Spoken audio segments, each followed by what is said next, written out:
जून महिन्यात पावसाने जणू अधिक मास पाडला. अधिक मास संपताच राज्यात मान्सूनचा सांगावा गेल्या 2 दिवसात राज्यभर गेला. 2 दिवसात राज्यात दमदार पाऊस पडला. पश्चिम वऱ्हाडासह राज्याच्या विविध भागात पावसाची समाधानकारक नोंद झाली. 20 जून रोजी राज्यात एकूण पावसाचे प्रमाण 29.5 मिलीमीटर होते, तर अवघ्या 96 तासात राज्यात सरासरी 13.4 मिलीमीटर पाऊस पडला. राज्याने हंगामातील 25.8% सरासरी गाठली आहे.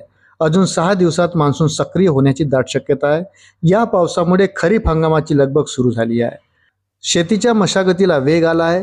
पाऊस नसल्याने ढेकळं फुटत नव्हती, पण आता नांगरणीनंतरच्या कामांना वेग आला आहे. काही ठिकाणी शेतकऱ्यांनी पेरणीसाठी लगबग सुरू केली आहे. पावसाने डोळे वटारल्यामुळे पिकं करपण्याची आणि उगवणीवर परिणामाची भीती निर्माण झाली होती. काही शेतकऱ्यांनी विहिरीच्या पाण्याच्या भरवशावर तुषार ठिबक सिंचनच्या मदतीने पेरणी केली होती, पण 2 दिवसाच्या दमदार पावसाने ही भीती दूर झाली आहे. शेतकऱ्यांचा मोठा खर्च वाचला आहे. आभाळमाया असल्याने पीक करपण्याची शक्यता नाही, तर दमदार पावसामुळे पीक जोमानं वाढण्याची शक्यता आहे. येत्या आठवड्यात मान्सून अधिक सक्रिय असण्याची शक्यता लक्षात घेत शेतकरी आता कामाला लागला आहे.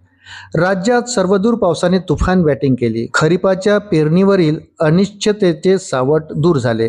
पावसामुळे शेतकरी आनंदून गेले. त्याने लागलीच खत आणि बियाणांच्या दुकानाकडे धाव घेतली. दुकाने विविध बियाणांनी भरून गेली आहे. गेल्या 15 दिवसात या दुकानांकडे शेतकऱ्यांनी पाठ फिरवली होती. तुरळक गर्दी होती, पण 2 दिवसाच्या दमदार पावसाने चित्र पालटले.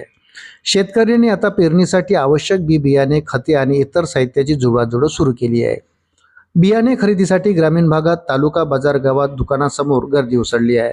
त्यामुळे ग्रामीण अर्थव्यवस्थेला चालना मिळाली आहे. शिवारातही मोठी लगबग सुरू आहे.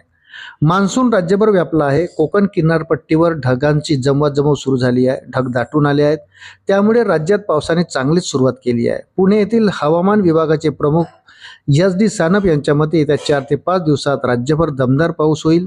राज्यात मान्सून पूर्णपणे सक्रिय झाल्यामुळे वाऱ्यांचा वेग वाढला आहे. जून महिन्यात जवळपास 72% पावसाची तूट नोंदवली गेली होती, पण येत्या 4-5 दिवसात ही तूट भरून निघेल असा विश्वास हवामान विभागाने व्यक्त केला आहे.